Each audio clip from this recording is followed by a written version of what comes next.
9 reasons kung bakit masarap katabi ang iyong asawa sa pagtulog. Una, may tatapik sa likuran o kaya'y hihimas sa tiyan mo para lang makahanap ka ng masarap na tulog. Pangalawa, may kaagaw ka sa kumot kapag maginaw na ang gabi. Pangatlo, may papatay ng aircon or electric fan sa lamig o kaya'y magbubukas kapag sobrang init. Pang-apat, may sasanday sa iyo o mas tamang sabihing may masasandayan ka. Panglima, may gigising sa iyo kapag malakas ang hilik mo, lalo na kapag umuungol ka na sa bangungot. Pang-anim, may magdadala sa iyo ng tubig kapag bigla kang naubo o sinumpong ng sakit mo.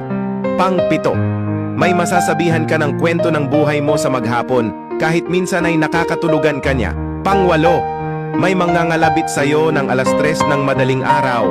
Pang-siyam, may hahalik sa iyo paggising mo. Iba pa rin kapag katabi ang asawa sa pagtulog. Mas payapa, panatag at secured ka dahil alam mong katabi mo ang taong nagmamahal sa iyo at minamahal mo. O, katabi mo ba lagi ang asawa mo sa pagtulog? O baka sa iba siya natutulog?